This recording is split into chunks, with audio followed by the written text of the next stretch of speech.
Bro, you ever study something for hours, like really give it your all, and the next day, it is like your brain just deleted it. You are sitting in an exam like, wait, I know this. I studied this exact same page. Where the heck did it go? You are not dumb. You are not lazy. You are just using the wrong method. Because here's the deal. Most of us were never taught how to actually study. We were taught what to study. We were told to read, reread, highlight, cram, and pray. But in Japan, students are out here memorizing over 2,000 kanji characters, each with their own strokes, pronunciations, and meanings, and they are retaining them for life. No magic, no 18-hour study marathons, just a different approach. So how are they doing it? Today, I am going to break down the exact Japanese learning strategies that create insane memory, deep understanding, and consistent academic excellence. Let's get into it. Hey everyone, welcome back to the channel. If you are new here, I'm Jabur, a 4th-year medical student, and on this channel we break down study strategies, productivity hacks, and neuroscience-backed techniques so that you can learn smarter, not just harder. If you are tired of forgetting everything you read, hit that subscribe button and let's change that starting today. Coming off at number 1 is the Japanese memory paradox. Let's start with the elephant in the room. Why are Japanese students so good at remembering things? Like, we are out here trying to remember a single biology chapter and they are memorizing thousands of symbols, formulas, vocabulary, and cultural meanings, and keeping it locked in for years. Here's the thing, it is not because they are naturally smarter, it is not also because they study 18 hours a day, although they are disciplined, no doubt. It is because they've mastered a different system, a cultural framework that actually aligns with how memory works. In fact, neuroscientists refer to something called the forgetting curve, which states that we forget about 70% of what we learn within 24 hours if we don't actively try to retain it. Japanese education systems are designed to fight that curve, that forgetting curve, not by cramming more, but by approaching learning like training, not testing.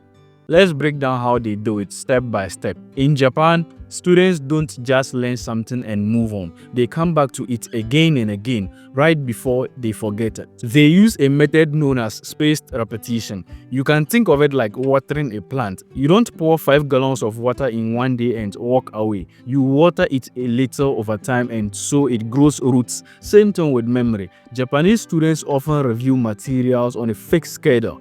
First review is within 24 hours, second review is 2 to 3 days later, third review about a week later, and fourth review 2 to 3 weeks after that. Each time you revisit the information right before forgetting kicks in, you build stronger neural pathways. In Japan, schools and even tutoring centers are built around this philosophy. Review is structured. It is not optional. If you are not using spaced repetition, it is like planting knowledge and never watering it again. No wonder it withers.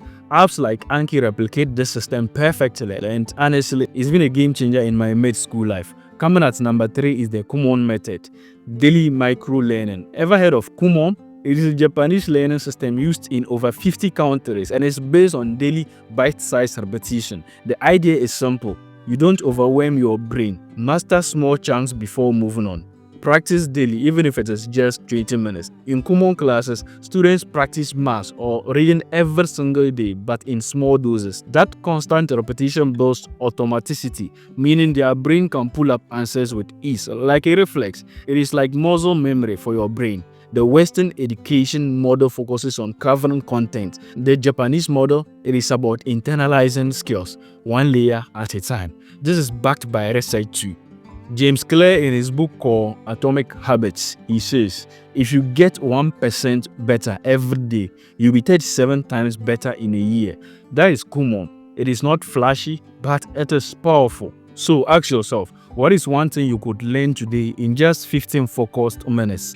Not everything, just something. That is the mindset. Number 4 is active recall, the samurai memory technique. Now on this one, this is where things get serious. Active recall is what Japanese students use, sometimes without even realizing it, to build memory that actually sticks.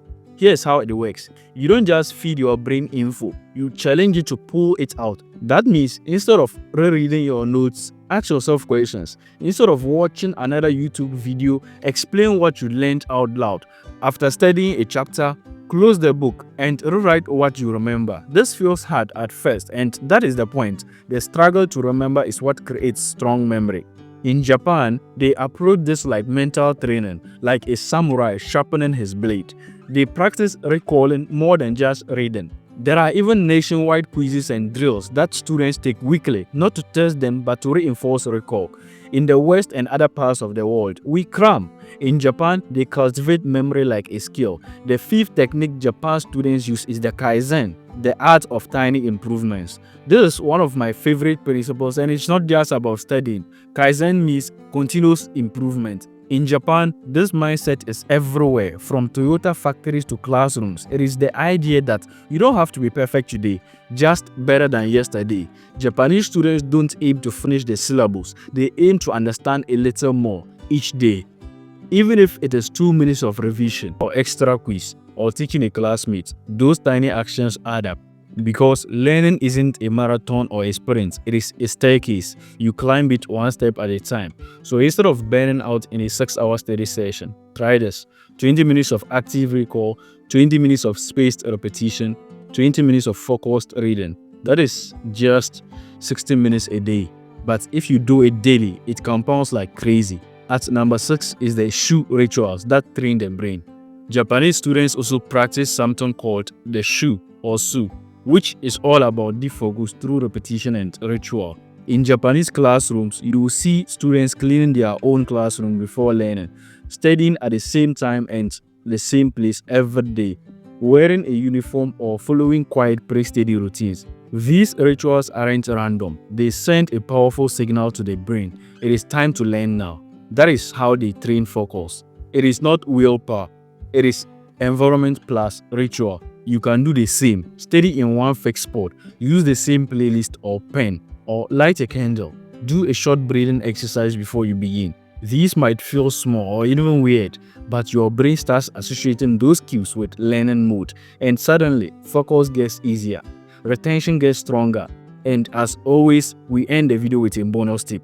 Visual learning plus emotion is equal to sticky memory. Japanese students also use visuals and emotion in learning. Mind maps, diagrams, color-coded kanji, even stories built around abstract characters. Why? Because your brain remembers stories and visuals way more than plain facts. In fact, if you combine emotion with information, like humor, weird associations, or personal connections, you create emotional memory hooks. The brain remembers what it feels. So let's wrap this up. If you want to study like the Japanese students, here's your blueprints. At number 1, spaced repetition. You review right before you forget. Number 2 is the Kumon method. Micro practice daily. At number 3 is active recall. You test yourself, you don't just review. At number 4 is the Kaizen, which is 1% daily improvement. At 5 is shu rituals, where you train your focus through routine. At number 6 is emotions and visuals, where you make it weird to make it yours. You don't need 10 hours. You need intentionality. You need consistency. You need to study like it is training, not testing. That is what the Japanese students have figured out. Now it is your turn. If you found even one tip in this video helpful, give it a like. It helps more people find this and start learning smarter too. Comment below which of these Japanese techniques are you going to try first. And of course, subscribe if you want more videos on smart studying, brain hacks, and real strategies that actually work. I've tried these methods and I'm telling you they work. Thanks for hanging out with me today. I'll see you in the next one. My name is Jawar and I am that guy. Peace.